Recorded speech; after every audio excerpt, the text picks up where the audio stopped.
Então vamos lá, seja muito bem-vindo a mais um Ciência dos Dados na Prática. É muito fera ter você aqui comigo, trazendo as novidades do mundo da ciência de dados, inteligência artificial e machine learning, fazendo aí alterações substanciais no nosso modo de viver, seja na segurança, na saúde, na educação e em todos os campos onde dados são produzidos e analisados a todo instante nesse mundão que a gente vive, que é o mundo da atual tecnologia. Cara, seja muito bem-vindo. Eduardo, o que a gente vai fazer hoje de massa no Ciência dos Dados na Prática, Eduardo? Porque não é isso que a gente faz aqui, quando a gente está aqui trabalhando junto no Ciência dos Dados na Prática, semanalmente, é exatamente isso. Galera, é o seguinte, olha só.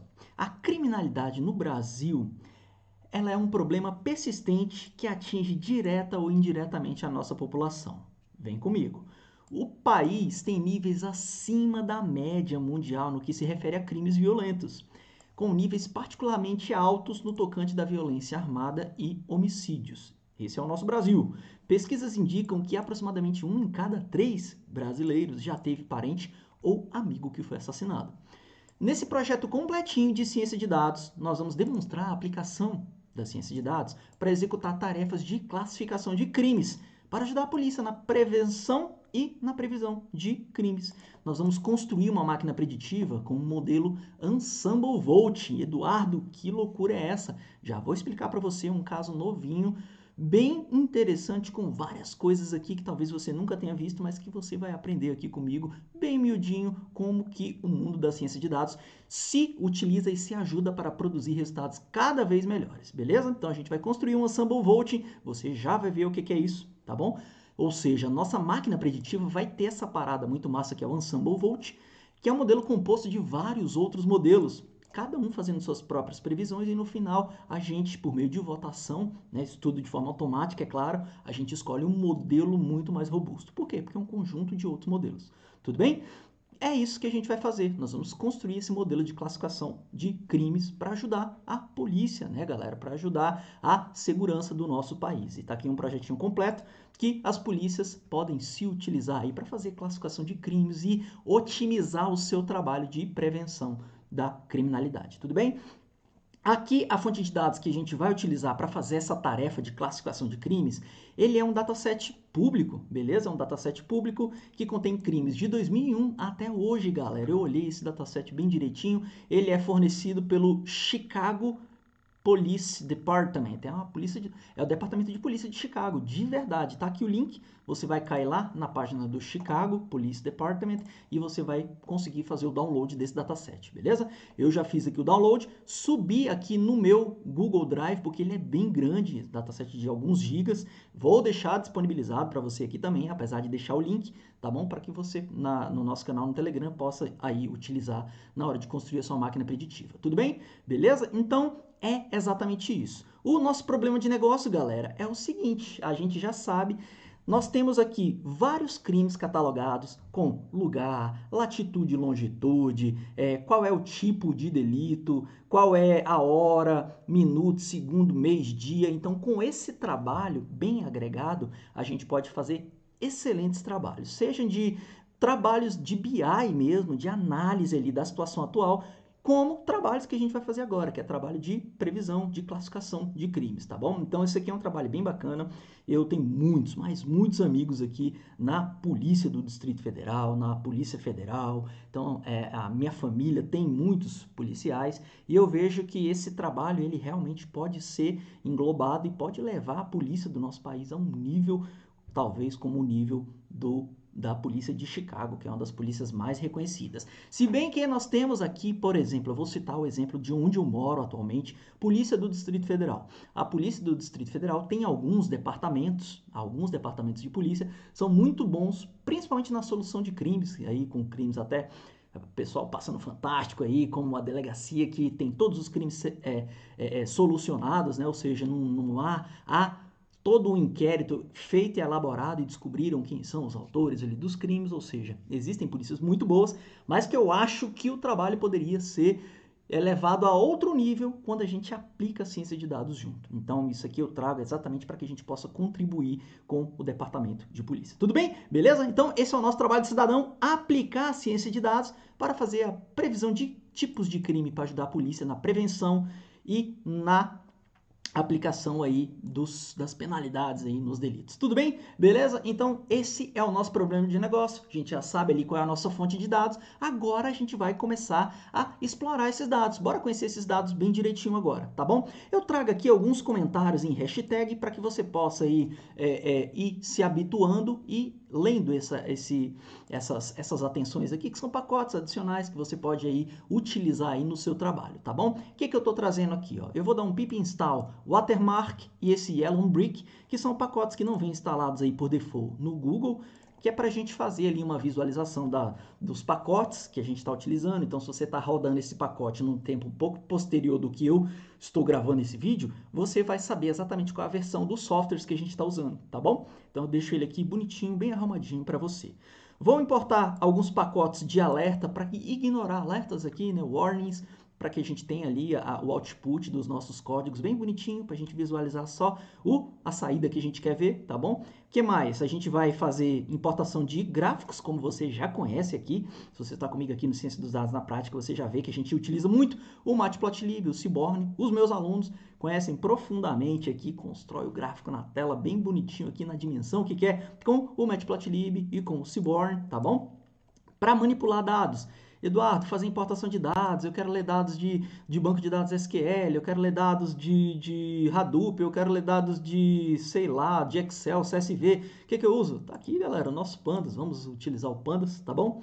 Vamos trazer alguns pacotes do scikit-learn para a gente utilizar ali, fazer o pré-processamento dos dados e a construção das nossas máquinas preditivas, tá bom? Então, vou importar aqui o train test split, separar os dados em train e test, para pacotes de métricas, para a gente saber se nossa máquina preditiva está trabalhando direitinho, fazendo o trabalho de classificação bem direitinho, Confusion Metric e Classification Report também. Temos aqui os algoritmos de Machine Learning que a gente vai utilizar hoje aqui, ó. Random Forest, eu trouxe aqui até algoritmos de Deep Learning para a gente utilizar, você vai aprender aqui, pra você ver que não é coisa do outro mundo. Vamos utilizar nesse caso, nesse ciência dos dados na prática de Deep Learning, Eduardo? Vamos sim, galera, a gente vai conhecer o Multilayer Perceptron, vamos construir também uma máquina preditiva com esse algoritmo. Você vai ver que não tem muita coisa de diferente dos outros algoritmos de Machine Learning que você já vem utilizando. É claro que cada um com seus hiperparâmetros, tá bom? É só isso que tem de diferença e a gente vai se adentrar um pouquinho mais para você entender algumas especificidades desses algoritmos, tá bom? KNN, Decision Tree, eu estou importando aqui uma série de algoritmos que a gente vai utilizar, alguns a gente não vai utilizar, mas enfim, deixa aqui já setado para se você quiser fazer alguns testes, a importação já está aqui, tá bom? E as métricas aqui, o Yellow Brick, que é o que a gente instalou aqui em cima para importar ali um gráfico bonitinho para a gente. Então, executa essa célula aqui, a gente a partir de agora tem todos os pacotes de utilização do nosso projeto na mão. Por quê? Porque a gente vai ajudar aqui agora a polícia na previsão de crimes, tá bom? Então, eu vou rodar aqui o Watermark, você vai ver aqui a versão de cada um dos pacotes. Matplot, sklearn, enfim, o sistema, o Python instalado aqui, né? Nesse caso aqui no Google Colab é o 3.7.10, tá bom? Beleza. Eduardo, o dataset você deixou pra gente aqui, mas se eu tivesse subido na nuvem porque ele é muito grande, como é que eu fazia a utilização dele? Essa célula aqui, ela é a célula que vai exatamente montar o drive pra gente. O que é montar o drive, Eduardo? Olha só, eu vou executar esse comando e ele vai liberar pra gente a conexão do meu Google Drive com esse Jupyter Notebook, com esse Google Colab que a gente está utilizando agora. Então, veja aqui, ele está pedindo para eu clicar aqui para ele fazer a autenticação na conta do Google Colab, né, na nossa conta na nuvem, onde eu disponibilizei esse dataset. Eu disponibilizei aqui, deixa eu ligar o pincelzinho aqui, eu disponibilizei aqui na conta da Ciência dos Dados. Tudo bem? Então eu vou clicar aqui na Ciência dos Dados, ele vai me dar vai pedir para eu fazer o login, vai me dar uma senha, tá aqui, ó, esse código. Eu vou simplesmente copiar esse código aqui e vou colar aqui para que eu dê um Ctrl V e dê um Enter. Aí o Jupyter Notebook agora, nesse exato momento, está se conectando com a nosso ambiente de nuvem. Então isso aqui não é diferente de eu estar fazendo uma conexão lá no DB2, ou de eu estar fazendo uma conexão no SAS, ou de eu estar fazendo uma conexão no PostgreSQL, não tem diferença. É só um script no qual você precisa de uma autenticação, é claro, você precisa estar autenticado, você precisa ter ali as transações de acesso para você fazer o acesso no banco de dados que você quer, e a partir desse momento eu posso vir aqui na minha biblioteca, na minha libname, tem vários nomes para a mesma coisa, né? Então aqui é para o nosso banco de dados. Eu vou navegar agora no Drive aqui, ó. Isso aqui é o meu Google Drive. Eu vou navegar até a pasta onde está o nosso dataset, tá bom? Então eu vou abrir aqui meu Drive, eu tenho disponibilizado aqui para vocês na pasta de conteúdo, a pasta de dados. Então você vai olhar aqui na pasta de dados, eu tenho o dataset Chicago Crimes, que é esse aqui, ó, Crimes de 2001 até o presente, tá bom? Então, eu fiz a importação, descompactei e subi ele no Google Drive, tá bom? A partir desse momento, eu simplesmente vou poder fazer a minha importação com o RID CSV normalmente. O que eu fiz foi vir aqui, cliquei com o botão direito, copiei o caminho e colei aqui no RID CSV, tá bom? Do Pandas, tá aqui o RID CSV. Esse error bedlines igual a false aqui, ó, é para simplesmente ele eliminar as linhas que dê problema, tá bom? Então executa, a partir desse momento ele vai lá no banco de dados fazer a conexão. Pode ser que demore um pouco mais do que o normal, do que o que a gente faz com a importação de CSV, porque esse dataset é muito grande, ele contém milhões de crimes que são catalogados pelo Chicago Police Department desde 2001, né? Então é muito crime, né? Uma cidade muito grande, uma cidade americana bem organizada, onde todas as empresas e instituições governamentais são orientadas a dados, então com certeza eles têm muitos dados. Tudo bem? Você vai ver a partir de agora a nossa importação foi realizada, nós podemos visualizar já alguns campos, né? Então nós temos aqui o ID do crime.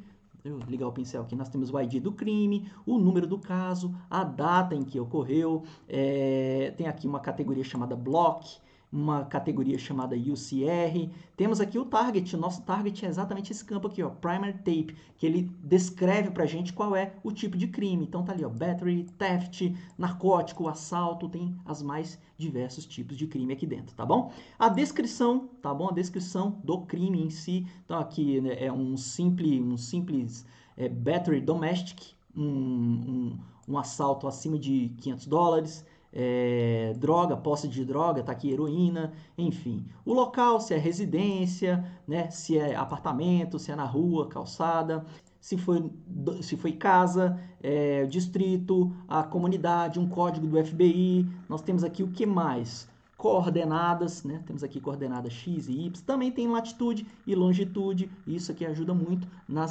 utilização ali de previsão, de estudo mesmo, de onde está ocorrendo muito, onde a polícia pode colocar ali um trabalho um pouco mais ostensivo, tudo pontualmente registrado. Se a polícia tiver esse tipo de organização, eu acho que os trabalhos de coibição de crime vão ser muito mais assertivos. Por quê? Porque vão estar tomando decisões baseadas em dados também, não só simplesmente na experiência ali dos policiais, tudo bem? Beleza? Então aqui estão as primeiras linhas do nosso dataset. Bora dar um DF Info, que é para a gente ver ali os tipos de campos e fazer dar uma olhada aqui nas dimensões do nosso dataset, tudo bem? Olha só, nós temos aqui um dataset com 7.351.061 registros, ou seja, 7 milhões de crimes de 2001 até hoje catalogados pelo Chicago Police Department. Temos 22 colunas e aqui o tipo de cada uma das colunas, tá bom? Lembrando que esse primary tape aqui, que é o tipo ali da criminalidade ali ocorrida, é o que a gente vai utilizar como target, tá bom? Então a gente vai passar esses vários tipos de atributos que a gente vai escolher para colocar na nossa máquina preditiva para fazer a previsão do tipo de crime, e isso pode ajudar a polícia aí nas previsões dos delitos, tá bom? Então, esse é o nosso objetivo. Aqui a gente pode fazer alguns estudos, né? Alguns estudos mais avançados ali para conhecer o dataset. Então, por exemplo, eu vou pegar aqui, ó, esse primer tape aqui, que é o nosso target, e eu vou dar uma olhada nas dimensões dele. Por meio aqui do Seaborn, a gente pode dar uma olhada aqui nas estatísticas de cada um dos campos, para você conhecer cada um dos campos. Eu vou dar um count plot aqui no primer tape, para a gente ver ali ali uma ordenação ali dos maiores tipos de crime. Você vê que o nosso target é um multilabel, né? Ou seja, tem vários tipos de crime. A gente vai fazer a previsão de qual tipo de crime, de qual é o tipo de crime, e a gente vai ter que escolher cada um desses targets aqui, tá bom? Então, ó, você vê que o maior tipo de crime que está aqui é o theft, depois battery, depois o criminal damage, depois narcóticos, depois assaltos, outras ofensas. Então tem de tudo aqui, ó, roubo de veículo, crime sexual, ofensa, violação da paz pública, tem de tudo. A maioria, os 4 primeiros aqui, os mais tradicionais, né? Drogas, assaltos e roubos armados e furtos. Tudo bem? Então, beleza, temos aqui a nossa estimativa da nossa target. Se você quiser utilizar um gráfico, eu deixei aqui o Seaborn, é só você descomentar essa célula aqui, você vai ver um tipo de gráfico, tá bom? Você descomenta e executa, você vai ver um tipo de gráfico. Eu vou dar uma olhada aqui em outra variável também, eu quero ver aqui a descrição do local, para a gente visualizar aqui qual é o tipo onde ocorrem mais os crimes, né? Onde está acontecendo mais crime. Então, você vê que aqui, ó, quase 2 milhões ocorreu nas ruas, mas também tem muito crime residencial, né? Olha só, tem muito crime residencial, crime em apartamento e outros locais também, no metrô e por aí vai, tá bom? Então, você vê que as ruas são perigosas em Chicago, né? Tudo bem? Beleza? Então, aqui a gente vai fazendo o nosso trabalho de análise dos dados, tá bom? Nosso foco nesse Ciência dos Dados na Prática de hoje, eu quero que você aprenda técnicas muito interessantes de construção de máquinas preditivas, em especial esse tipo de ensemble que eu vou trazer para você, que é o Ensemble Volt, tá bom? Que é uma mistura de modelos, você vai se amarrar, tudo bem? Bora para o pré-processamento dos dados. Aí sim, o pré-processamento dos dados, às vezes a gente encontra com vários nomes. Eu trouxe aqui também Data Wrangling para você pode ver muito Data Wrangling por aí, tá bom? Primeira coisa que a gente vai fazer aqui é remover os valores missing, porque missing não importa pra gente, né? A gente quer utilizar aqui no nosso pré-processamento de dados, a gente vai estar que nem essa policial aqui. A gente vai chegar ali no crime, vai ter todos os dados, mas a gente precisa analisar esses dados, precisa transformar, então a gente está chegando no meio da loucura agora, tá bom? A gente está chegando no meio da loucura e precisa organizar as paradas. Faz esse mnemônico aí. Na hora que você vai entrar no pré-processamento, significa que você, opa, eu tenho uma porrada de dados aqui agora, eu preciso me organizar para solucionar um crime. Então, esse é o momento que a gente vai fazer o tal do Data Wrangling, tá bom? Primeira coisa, a gente vai eliminar os valores missing. Eliminando os valores missing, a gente vai partir exatamente para criação de uma amostra. Quando a gente está criando ali na Vera, no dia a dia, a gente não pode utilizar todos os dados que já estão disponíveis. Por quê? Porque primeiro vai atrasar um pouco, né? Se você utilizar todos os dados aqui já direto, você pode perder muito tempo que talvez você ganhe ao utilizar uma amostra pequena ali. Você ganha mais velocidade para conhecer um pouco dos dados, dos domínios, para você ver como que os dados estão, se precisa de muito pré-processamento ou não. Então você ganha um tempo bacana ao utilizar uma amostra ali. Eu estou trazendo uma técnica simples aqui para você fazer uma amostra para trabalhar com uma pequena prova de conceito, tá bom? Então, a gente conhece isso como POC, prova de conceito. Vamos fazer uma prova de conceito aqui da nossa máquina preditiva, tá bom? Vamos fazer um sample, é um sample que está no Pandas, então estou utilizando aqui o sample, um valor de 10 mil registros, dos milhões de registros que a gente tem lá, vamos usar só 10 mil para a gente fazer uma análise aqui, tá bom? Então, eu vou executar essa prova de conceito, a gente vai selecionar daquele 1 milhão de registros, a gente vai ficar com 10 mil registros, tá bom? Ó, eu vou eliminar a coluna do ID, porque o ID não significa nada pra gente aqui, não vai ajudar na solução do crime, é só uma identificação, tá bom? E o número do caso, que é também uma outra identificação, só que uma identificação ali que serve somente para a polícia fazer uma organização ali do seu banco de dados. Então vamos eliminar e vamos visualizar as colunas que a gente vai trabalhar, tá bom? Então agora você pode olhar aqui que a gente só tem 10 mil entradas, 10 mil registros e a gente agora não tem mais aquelas colunas de identificação, tá bom? Estamos aqui com 20 coluninhas para a gente fazer o nosso trabalho, beleza? Vamos lá, vamos fazer um outro trabalho interessante, principalmente quando a gente trabalha com série temporal. Quando a gente trabalha com séries de tempo, série temporal para você olhar ali o histórico, a série de tempo mesmo, em quando que isso aconteceu, data, hora, minuto, segundo, tudo bem? Então isso é fazer um estudo de série temporal. A gente pode fazer um trabalho bem bacana quando a gente separa ali tudo que é ano, separa por ano, separa o que é mês, separa o que é dia, hora, minuto, segundo. Essas variáveis são importantes para a gente fazer uma análise um pouco mais detalhada. Então, o que a gente vai estar fazendo aqui é simplesmente uma transformação. Os valores que estão aqui, ó, como object, aqui, o date, você olha aqui, ele está como objeto. Mas a gente sabe que a data não é um objeto, não é string, né? Não é um campo de texto. Então, o que a gente vai estar fazendo é uma transformação, ó. Eu vou criar um campo chamado date2, tá bom? Aqui eu estou criando o campo, ó, df, abre e fecha colchete, date2, estou criando esse campo aqui, ó, date2. Agora, eu vou transformar, ó, to datetime, ou seja, para datetime, para o formato datetime. Qual o campo que eu estou transformando? O campo date, tá? Então, eu vou fazer exatamente isso. Vamos de novo?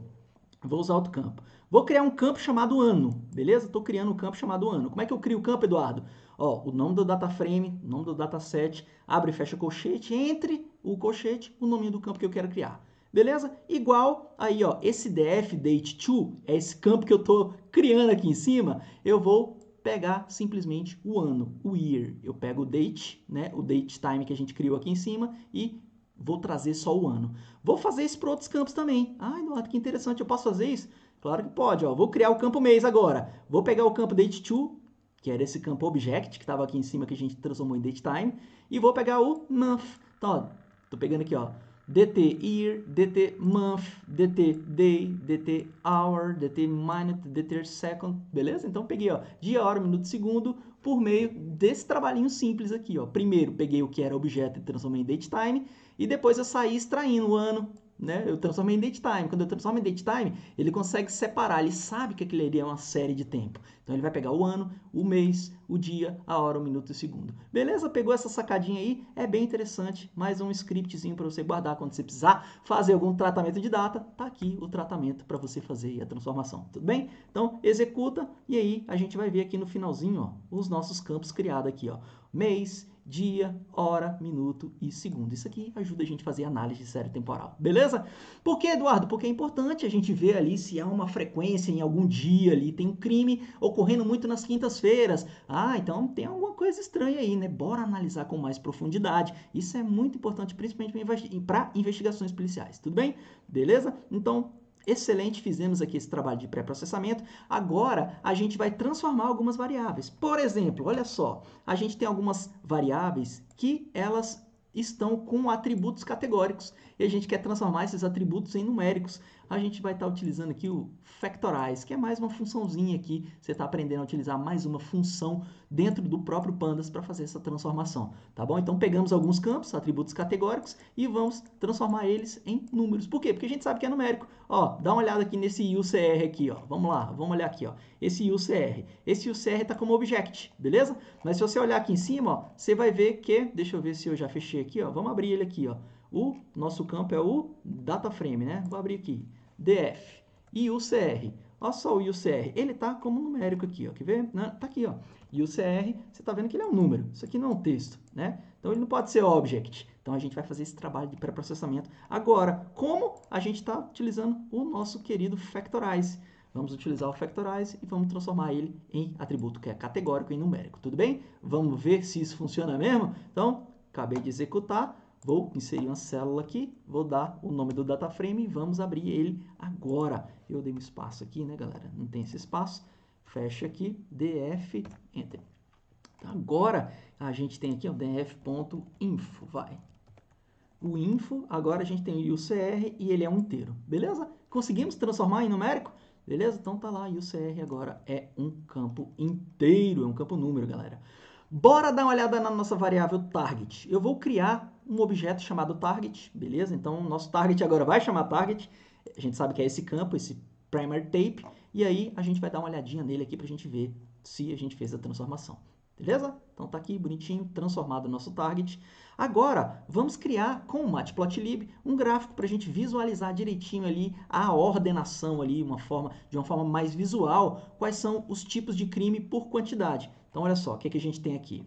Nós temos os tipos de crime, a quantidade, né? Nós temos aqui a quantidade, bem aqui embaixo, e nós temos aqui uma ordenação visual. Então, ó, você vê aqui que a grande maioria dos crimes são aquelas 5 categorias que a gente já tinha visto. Então, um gráfico bonitinho, quantidade de crime por por target, para a gente colocar na documentação aí da nossa investigação de uma forma um pouco mais visual, né? Não fica muito mais visual aqui para o tomador de decisão na hora que vai fazer um trabalho, ver um gráfico assim. Opa, beleza, então tem um bocado de crimezinho pequenininho aqui que talvez seja interessante a gente fazer uma avaliação diferenciada, né? Agora, já aqui em furto, em narcótico, violência, assaltos, aí não, aí talvez a gente tenha que trabalhar cada um de acordo com a situação. É por isso que existe a polícia especializada, né? Tem especializada em narcóticos, tem ali aqui o combate ao crime ali ostensivo, então assim é um trabalho que a gente poderia estar direcionando para cada uma das áreas ali como cientista de dados. Tudo bem? Então, beleza. Bora mais para frente agora, porque agora a gente vai fazer o seguinte, a gente vai criar um outro tipo de target, porque como a gente viu aqui, ó, a gente viu que as classes elas ficam muito desequilibradas. Olha só, tem um bocado de crime pequenininho. O que a gente vai fazer? A gente vai agrupar vários tipos de crime, estou deixando descrito aqui para você entender exatamente o que a gente está fazendo. Então a gente vai agrupar os vários tipos de crime com menos ocorrência em outros. Então a gente vai pegar esses pequenininhos aqui, ó, em vez de dizer que tem, um tem intimidação, outro tem homicídio, outro tem não sei o quê, a gente vai agrupar os 13 últimos que estão aqui em outros, só para a gente fazer uma análise um pouco mais genérica, tudo bem? Então, a partir de agora, a gente pegou esses 13 últimos aqui, ó, esses 13 últimos, separou eles aqui embaixo e vamos transformar todos eles em others, tá bom? A partir de agora, esses 13 crimes que a gente tem aqui, que são pequenininhos, que distorcem essa análise aqui, a gente vai colocar em outros, tá bom? É exatamente isso que está sendo feito aqui nessa célula aqui. A gente vai olhar o gráfico dessa célula agora, beleza? Então, a partir de agora, aquele grupo de crimes lá, outros, eles estão aqui, ó, nessa faixazinha pequenininha, tá bom? Então, a partir desse momento, a gente tem uma visualização um pouco menos desbalanceada, né? Aqui a gente tem uma classe aqui com uma quantidade razoável para a gente fazer a nossa máquina preditiva, não é mesmo? Porque se tivesse muitos domínios, talvez a gente não conseguisse fazer uma máquina preditiva que fizesse a previsão dos crimes ali de forma um pouco mais certeira, beleza? É um trabalho de modelagem, é um trabalho de cientista de dados, tá bom? Bora para frente. Bora ver agora a quantidade de classes e a gente ficou com 14 classes, diminuímos bastante ali das 20 e poucas, caímos para 14 classes. Mesmo assim, um trabalho multiclass, tudo bem? Agora, a gente vai fazer aqui, pegar essas variáveis categóricas e fazer ali o nosso trabalho, né? Transformar em número para que a gente possa entregar para o algoritmo ali os números, né? O algoritmo vai trabalhar muito melhor com o número. Então, a gente pegou o nosso target aqui, fizemos factorize aqui e transformamos a label ali em valores numéricos, tudo bem? Bem, agora o que a gente vai fazer?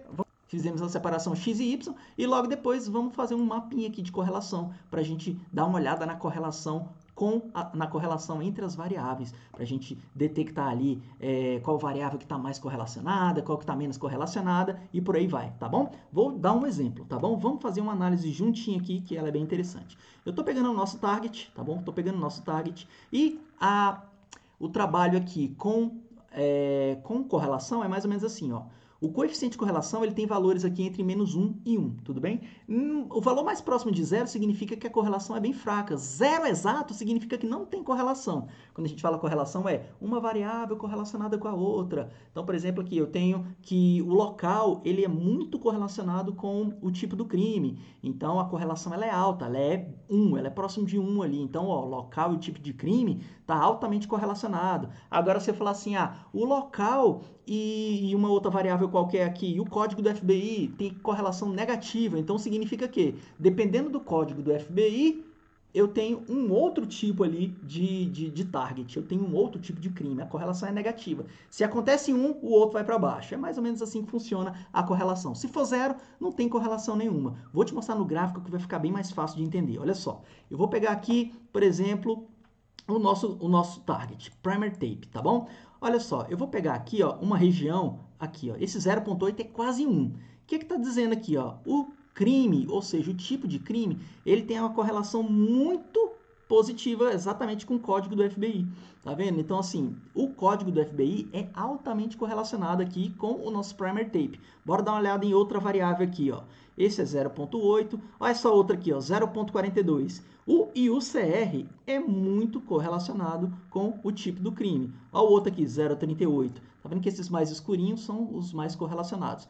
1 em 1 significa a variável com ela mesma. Olha só, Se eu pego aqui o primer tape com o primer tape, a correlação vai ser 1. Por quê? Porque é a mesma variável. Então, a outra aqui, ó, a descrição. A descrição, ela tem ali uma correlação alta aqui, positiva com o primer tape. E isso você pode fazer com todas as áreas. Por exemplo, imagina aqui, ó, se eu fizesse a concatenação, deixa eu ver, aqui, ó, local do crime, beleza? Ó, o local do crime tem correlação altíssima com o block. Tá vendo aqui? Ou seja, essa variável ela é muito importante porque ela caminha junto com o location. Então, você pode fazer essa inferência de que ó, há uma correlação muito grande entre block e a localidade onde ocorre o crime. Ou seja, esse tipo de variável pode ajudar a explicar alguma coisa na ocorrência desse tipo aqui de crime nesses locais. Então, isso é um trabalho que a gente vai fazendo quando a gente olha correlação, beleza? Então, ó, eu vou dar uma olhada aqui para mostrar aquelas que têm a correlação maior do que 0,3. Só para a gente ver quais são as variáveis mais correlacionadas, para a gente já construir uma máquina preditiva bem direta ao ponto ali, saca? Então, vou pegar as variáveis que mais explica ali o primer tape, para a gente construir a nossa máquina preditiva ali, para você aprender a usar o Ensemble Volt, tá bom? Então, olha só, o UCR tem 41% de correlação, a descrição e o código do FBI. A gente vai usar essas três variáveis aqui para construir a nossa máquina preditiva de início, tá bom? Depois você pode fazer um trabalho mais aprofundado, escolher outras variáveis, fazer outros testes.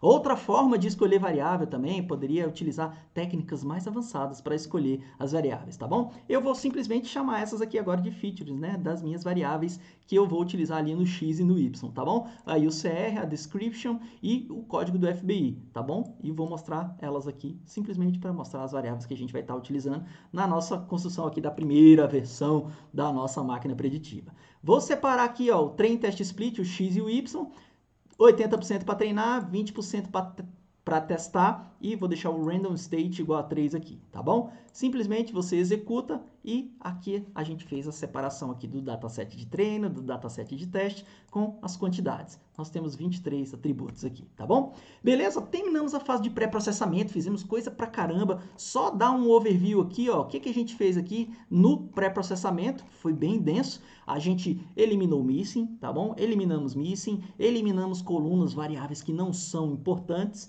Fizemos aqui uma transformação de variáveis, um feature selection aqui, ó, criamos algumas variáveis, dia, mês, ano, hora, minuto, segundo. Convertemos atributos categóricos e numéricos, fizemos ali o label encoder, né? Nós simplesmente fizemos a separação dos dados aqui, daqueles, um agrupamento ali do target para a gente ter uma classe menos desbalanceada. Depois a gente foi lá e separou, fizemos a transformação do target em numérica e olhamos a correlação das variáveis e escolhemos as variáveis que a gente vai utilizar como feature para a gente construir a nossa máquina preditiva. Ufa, separamos os dados em X e Y agora para a gente construir a nossa máquina preditiva. Foi um trabalho de pré-processamento bem denso, espero que você tenha aprendido várias coisas. Por quê? Porque agora a gente vai para frente construir a nossa máquina preditiva.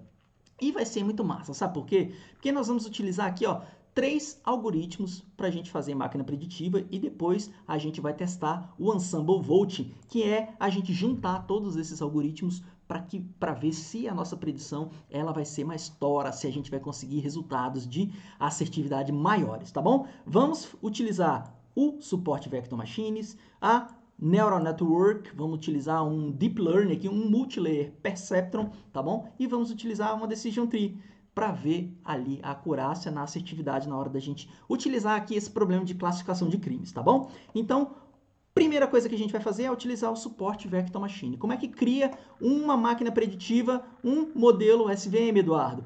SVM, abre e fecha parênteses. Não vamos utilizar hiperparâmetro nenhum, beleza? Vamos deixar ele bem cru aqui, simplesmente para que a gente possa treinar e avaliar esse algoritmo, tá bom? Então, ó, SVM Model, vamos fazer já o fit dele aqui, com o X e o Y, e vamos avaliar com o Predict para a gente ver ali o resultado da nossa máquina preditiva, tá bom? Simples assim, estamos utilizando só construindo baseline por enquanto, tá bom? Agora a gente vai avaliar por meio de algumas métricas. Bora olhar a acurácia, o recall, precision, F1 e a confusion matrix para ver o resultado ali da assertividade da nossa máquina preditiva, tá bom? Então, bora olhar as primeiras métricas com SVM. O que a gente tem? Olha, uma acurácia aqui de 63%, nada mal, mas pode melhorar. Temos aqui uma F1 score de 63%, bem próximo ali da acurácia, então a gente não está dando mais valor para um tipo de label do que a outro. Nosso F1 Score está bem discriminando bastante, e a gente vê aqui a nossa Confusion Matrix com cada um dos tipos de target, né? Nós temos 14 atributos, então nós temos aqui cada um deles, tá bom? Então você vê que o resultado está bem ali na diagonal, com poucos resultados ali que distorcem, tá bom? Por isso que nós temos uma assertividade ali relativamente alta. Bora dar uma olhada aqui no relatório de classificação da nossa máquina preditiva para a gente visualizar aqui direitinho cada um dos targets, né? Aqui ficou um pouco seco, né? A gente viu alguns números, viu algumas distorções, mas a gente não tinha o nome, né, exatamente dos targets, mas bora fazer a construção desse negócio agora, tá bom? Temos aqui o F1 Score bem bonitinho para você mostrar aí para aí a sua equipe o F1 Score para cada um dos targets, tá bom? Então você vê que para burglary nós temos aqui uma assertividade bem alta, temos assertividade um pouco menor aqui em alguns casos, como violação com armas aqui, beleza? Mas nós temos ali a nossa assertividade, nosso F1 Score lá em cima, né? Aqui nós temos os valores mais bonitinhos aqui, ó, o F1 Score. Quanto mais alto o F1 Score, mais escurinho, né? Então aqui, quanto pior o F1 Score, nós temos aqui a barrinha bem clarinha. Então aqui, ó, crimes sexuais e assalto, nós temos aqui um F1 Score ruim. Em compensação, roubo e criminal damage, nós temos aqui valores maiores. Tudo bem? É assim que a gente vai fazer a nossa avaliação, e esse tipo de trabalho, principalmente em conjunto com a área, a equipe de negócio, que nesse caso seriam os investigadores, eles poderiam muito bem entender por que a gente acerta muito mais aqui na classificação de alguns crimes do que de outros, por conta das variáveis que foram utilizadas como input, né? Então talvez ali a descrição, aquele UCR e o FBI, o código do FBI, talvez não sejam as melhores variáveis para construir esse trabalho de previsão ali dos tipos de crime. Então esse é o trabalho que precisa ser desenvolvido junto com o cientista de dados e a equipe de negócio, tá bom? Aqui a gente está fazendo um trabalho bem superficial para a gente ver como que a gente usa o Ensemble Vault. Você já vai ver, tá bom? Construímos aqui nossa primeira máquina preditiva com SVM com acurácia de 63%. Bora ver se melhora utilizando um Deep Learning, galera. Vou apresentar para vocês aqui redes neurais, em especial redes neurais profundas, galera, profundas. Isso aqui é um Deep Learning. Nós vamos utilizar um algoritmo conhecido como Multilayer Perceptron Classifier, porque é um problema de classificação. Nós temos aqui, galera, nada de diferente de eu utilizar aqui um Random Forest, um Decision Tree. Nós temos aqui hiperparâmetros. Eduardo, que legal. Mas o que tem de diferente aí dentro? São os próprios hiperparâmetros. Cada algoritmo não tem a sua especificidade? Ele não trabalha para resolver alguma coisa, para melhorar ali o seu trabalho de classificação? O Deep Learning vai fazer a mesma coisa, só que olha só, esse solver aqui, ele é um tipo de otimizador, é uma forma cujo a rede neural profunda utiliza para otimizar ali os seus resultados. Esse alfa aqui, ele é um tipo de regularização. Então, ó, esse alfa, dependendo do valor, você regulariza ali a sua rede neural. Esse hidden layer sizes aqui são a quantidade de neurônios que você vai colocar na camada oculta. Lembra que a gente tinha, tem um caso específico aqui de redes neurais, onde eu explico bonitinho, vou deixar aqui na descrição desse vídeo, um caso completinho, bonitinho, vou dar um overview rapidinho. Nós temos aqui neurônios que replicam ali o nosso neurônio cerebral, mas são neurônios matemáticos. Então, ó, nós vamos ter os dados de input, e esses dados de input vão utilizar uma função, né, que é uma função de treinamento. Nesse caso, a gente vai estar usando aqui uma função chamada ReLU. É como se a gente estivesse fazendo o treinamento e tivesse uma fórmula. É exatamente isso que vai estar acontecendo aqui. A gente vai passar os dados para essa fórmula, e essa fórmula vai jogar em cada um dos neurônios, e cada neurônio tem um peso. Então, a gente vai estar fazendo isso para cada um dos 40 neurônios. E depois, ele vai fazer ali o seu trabalho, os seus cálculos, e vai fazer ali a previsão de qual crime que é, se é roubo, se é assalto, ou se é tráfico de drogas. É mais ou menos assim que a rede neural profunda vai trabalhar, tá bom? Então, você vê que não tem nada de diferente. Esse max iter aqui é a quantidade máxima de interação, é a quantidade de vezes que cada um dos pontinhos dos dados vai passar ali no treinamento. Então, a gente coloca aqui 1000 vezes, para que a gente consiga fazer vários treinamentos de forma que, ao utilizar em conjunto regularização, taxa de aprendizado e a quantidade de neurônios, a gente possa construir uma máquina preditiva melhor. Deep Learning tem essa diferença aqui de algoritmos tradicionais de Machine Learning porque eles têm mais parâmetros. São muito mais parâmetros. Por quê? Porque a gente tem formas de otimizar, de regularizar, de diminuir o overfitting, de treinar de forma mais acurada para visão computacional, melhor para processamento de linguagem natural. Então é mais ou menos assim a diferença, porque cada um tem um pouco melhor, tem o seu trabalho um pouco melhor ali, dependendo da área específica, tá bom? Beleza, depois que a gente constrói a nossa máquina preditiva, que eu chamei de NN Model, Neural Network Model, a gente vai treinar. Vamos treinar o nosso algoritmo e depois a gente vai fazer o predict, tá bom? Vamos fazer do mesmo jeitinho que a gente fez ali com o nosso suporte Vector Machine. Você vê que ele demora um pouquinho mais, nesse caso a gente está usando o GPU, tá bom? Para que esse trabalho seja feito rapidinho. E aqui a gente vai olhar as métricas aqui de avaliação. Então você vê que a Neural Network, ela acertou aqui, ó, 86%, já melhorou bastante ali. A SVM acertou 63%, a Neural Network acertou 86%, beleza? Bora utilizar aqui o gráfico para a gente visualizar um pouco melhor aqui o Neural Network. Bora olhar o gráfico e ver aqui o nosso trabalho aqui do F1 Score, beleza? Você vê que para alguns tipos de crime, olha que interessante, ó, roubo, criminal damage, burglary, a assertividade aqui, ó, 100%, ó, o F1 Score 100%, tá bom? Mas em compensação, ó, ofensas envolvendo crianças aqui, ó, 0%, weapon violation aqui, um valor bem pequenininho também. Então, um trabalho onde a gente pode avaliar, inclusive, ali, como é que tá a nossa assertividade de acordo com as labels do nosso target, tá bom? Bora então utilizar um Decision Tree para ver se a gente consegue melhorar essa parada. Usamos SVM, usamos ali Neural Network com o Multilayer Perceptron, é um Deep Learning, galera. Você acabou de aprender a utilizar um Deep Learning, tá vendo? Como é que você aprendeu isso, Eduardo? Nossa, vem aqui, galera, no sklearn, MLP, e aí a gente vai conhecer o MLP Classify, tá aqui, ó. Você vem aqui no Google, o Google já vai dar a primeira página para você. Você pode ainda traduzir para o português e aí ele vai mostrar para a gente, ó, temos aqui um Neural Network, uma rede neural, que é um Multilayer Perceptron Classifier. E aqui a gente tem vários parâmetros, tá bom? Então tem lá a função de ativação. Lembra que eu falei que a gente estava usando a ReLU? Tá aqui, ó, essa é a função de ativação, a ReLU. A padrão é a ReLU, tá bom? E os outros ali, ó, o solucionador ali, o otimizador que eu te falei, tá aqui, ó, a gente usou o Adam, não foi? Tá lá, o Adam.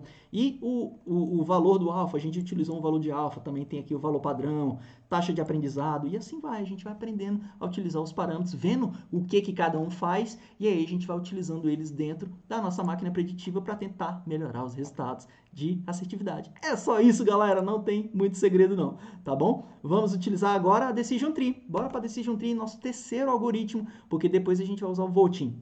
Vai agrupar todos esses carinhos junto aqui, beleza? Então, ó, Decision Tree, vamos colocar aqui o número máximo de features igual a 3 e a profundidade máxima igual a 5, somente para a gente evitar o overfit. Então, eu crio a nossa máquina preditiva que eu chamei de DT Model, vou fazer o fit e vou fazer o predict e depois eu vou avaliar na célula aqui embaixo para a gente ver se o nosso resultado está melhor do que a Neural Network. E a gente viu que não, mas ficou muito perto, né? Tá aqui, ó, Decision Tree com 85% de assertividade, de acurácia, tá bom? Com F1 Score também ali próximo de 85%. Temos alguns erros aqui, né? Esse aqui principalmente, bora ver que variável é essa aqui por meio do relatório de classificação, para a gente olhar aqui que é o Decision Tree, né? É o DT Model, como é que eu escrevi aqui? DT Model, eu coloquei aqui em cima, é o DT Model. Vamos lá, deixa eu alterar aqui, que aqui ficou com o nome KNN, né? Deixa eu ver onde é que eu errei aqui, galera, tá aqui. Então, eu vou apagar esse KNN aqui e vou colocar o DT Model para a gente executar e ver o relatório de classificação, tá bom? Então, vamos visualizar aqui, ó. Ele também acertou muito, ó, para robbery, burglary, criminal damage, theft, mas errou muito ali, ó, para violação da paz pública, ele não acertou. Tá bem ruim aqui o F1, Others também a classificação ficou bem ruim, e assim você vai fazendo ali o seu trabalho de avaliar cada um em conjunto ali com os especialistas, os investigadores, para saber ali o porquê de alguns valores estar acertando, outro não. Esse é um trabalho bem interessante, tá bom? Beleza, utilizamos aqui os nossos 3 algoritmos. Se fosse para ficar aqui, nós escolheríamos o Deep Learning, né? O Deep Learning aqui, o melhor resultado, mas a gente ainda pode melhorar. Como, Eduardo? Olha só, a gente pode fazer uma parada chamada... A gente vai utilizar uma técnica que eu coloquei aqui na etapa de avaliação, porque a gente vai criar e avaliar a nossa máquina preditiva com essa com essa técnica chamada Ensemble Voting. E aí eu vou explicar ela direitinho para você. Olha que interessante. A gente vai pegar simplesmente todos os 3 algoritmos que a gente construiu aqui em cima, juntar eles aqui, e aí a gente vai construir, olha, a gente vai pegar esse primeiro aqui, o SVM, vai pegar a Decision Tree, vai pegar o Neural Network, e aí a gente vai simplesmente utilizar o melhor deles 3 juntos para tentar fazer uma classificação mais acurada. É exatamente isso que a gente vai fazer, beleza? Então, eu vou simplesmente alterar esse aqui, porque a gente criou, foi uma Decision Tree, não foi um Random Forest. Como que a gente faz isso? Nós temos aqui os chamados Ensemble Voting, e ele também está aqui no Scikit-Learn. Se você colocar aqui, ó, sklearn, Voting Classifier, você vai ver que ele também tem um site aqui, uma documentação para você ver como que você constrói o nosso voting. Ele explica todos os parâmetros direitinho, do mesmo jeito que qualquer outro algoritmo, tá bom? Vou mostrar aqui para você. O nosso voting, ele tem o nome de Voting Classifier, porque nós estamos resolvendo um problema de classificação dos tipos de crime. Dentro, alguns parâmetros. Quais são os parâmetros? Nós temos o parâmetro estimador, que são os estimadores. O que a gente usou até agora para colocar no voting? Então, a gente vai colocar aqui, ó, os modelos. O SVM Model, o Decision Tree Model, né? Decision Tree Model, o Decision Tree Model, o Neural Network, são os 3 modelos que a gente criou, as 3 máquinas preditivas, tá bom? Eu vou deixar o peso 1 significa que eu vou dar a mesma importância ali dentro para os 3 algoritmos na hora de plotar para a gente o resultado, e eu vou simplesmente fazer aqui, ó, o fit e o predict do mesmo jeitinho. Então, olha só, eu peguei o voting, coloquei os parâmetros, expliquei os parâmetros para você. Primeiro parâmetro, estimadores, quais são as máquinas preditivas que a gente vai colocar no bolo ali para fazer a votação, para fazer uma máquina preditiva melhor. Então tá aqui o SVM, o Decision Tree e o Neural Network. Aqui dentro mais um hiperparâmetro, que são os weights, os pesos ali, que eu vou deixar exatamente para ele não fazer separação com relação a esses 3 algoritmos aqui. E vou mandar treinar aqui. Quem são os valores de entrada? Os X é o X1 e o Y é o outro X2 que a gente fez a separação lá em cima. Tudo bem? Então, a gente cria o E-classificador 1, que é a nossa máquina preditiva aqui com o Ensemble, tá bom? E logo depois a gente vai ter o nosso resultado, porque a gente vai fazer o predict, tá bom? Com a features, né? Com os dados ali de teste. Executa e você vai ver ali que ele demora um pouco mais, porque ele está agora fazendo ali a concatenação ali, o trabalho de calcular agora os resultados com os 3 modelos juntos. Bora avaliar para ver se melhorou a acurácia, e olha só que interessante, ele teve um resultado levemente melhor que a rede neural, né? Nós tivemos a rede neural ali com 85%, mas quando a gente usa o Ensemble Voting, olha só, ele juntou SVM, Neural Network e o próprio Decision Tree e criou uma máquina preditiva melhor. Então, você vê que essa é uma técnica bem bacana que ajuda você a tirar resultados melhores. Isso aqui é muito usado em competições de Machine Learning para buscar resultados melhores, né? Competição de Machine Learning, ele está ali buscando o melhor resultado, a melhor assertividade, a melhor acurácia. Então, você pode se utilizar a partir de agora do Ensemble Voting para construir máquinas preditivas mais acuradas. Muito fera essa parada, é ou não é? Isso é uma técnica de agrupamento. Ensemble significa agrupamento e o Voting ele faz exatamente isso. Pega modelos de vários tipos, né? Então nós temos aqui o SVM, que ele está baseado ali em hiperplano, tem a Decision Tree, que é o próprio algoritmo de árvore de decisão, e a rede neural, que ele tem ali como princípio ali o neurônio matemático, juntou tudo e criou ali uma máquina preditiva mais assertiva com um Ensemble Voting. Beleza? Então, vamos dar uma olhada aqui no relatório de classificação para a gente visualizar ali como que saiu ali o F1 score de cada um dos tipos de label que a gente tinha, e nós temos aqui também ele acertando bastante aqui, ó, roubo, criminal damage, burglary, theft e outras ofensas, e errando em algumas outras aqui, como prostituição, crime sexual com assalto, enfim, um trabalho bem assertivo, galera, quando a gente quer fazer um trabalho de classificação de crime, inclusive mostrando quais são aqueles que a gente não consegue classificar direito. Excelente trabalho, não é mesmo?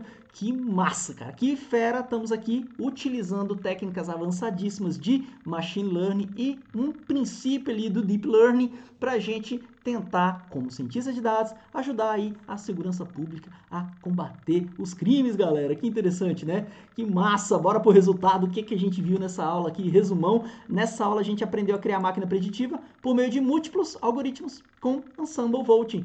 Cara, parabéns, você fez seu papel de cidadão, mostrando que a ciência de dados pode ser muito útil quando o assunto é segurança pública. O que você pode fazer a partir de agora? Trabalhar de novo as variáveis lá em cima, a gente utilizou simplesmente as variáveis mais correlacionadas para fazer esse trabalho, você poderia utilizar outras variáveis, estudar a fundo o significado de cada uma das variáveis para ver se você tem uma tendência a conseguir resolver mais do que um tipo de crime com outras variáveis, poderia testar outros algoritmos preditivos, poderia criar muito mais algoritmos para jogar junto ali no voting para saber se o resultado seria melhor. Enfim, você teria uma infinidade de tarefas que você poderia estar fazendo, tá bom? Eu espero que você tenha gostado. Mais uma vez, muito obrigado por você estar comigo, dedicando aqui um pouco do seu tempo. Se esse trabalho realmente agregou alguma coisa na sua jornada, eu te convido a vir aqui nos links da Ciência dos Dados, aqui das minhas redes sociais, tá bom? Você pode aqui buscar o script aqui nesse canal no Telegram, tá aqui na descrição do vídeo também.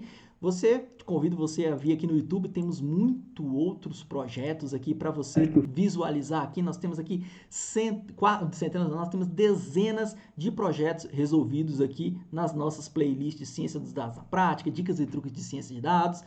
Temos outras redes sociais como Instagram, chega lá no Instagram, dá uma seguidinha, estou fazendo a campanha para o Instagram crescer, Facebook também e aqui na Maratona para você fazer pré-inscrição da maratona, das próximas maratonas da Ciência de Dados que virão. Beleza? Espero que você tenha gostado, deixa aqui mais um vídeo para que você possa se aperfeiçoar cada vez mais nesse mundo lindo e completo que é a Ciência de Dados e que vem revolucionando a nossa geração. Um forte abraço! E a gente se vê no próximo Ciência dos Dados na Prática. Tchau, tchau!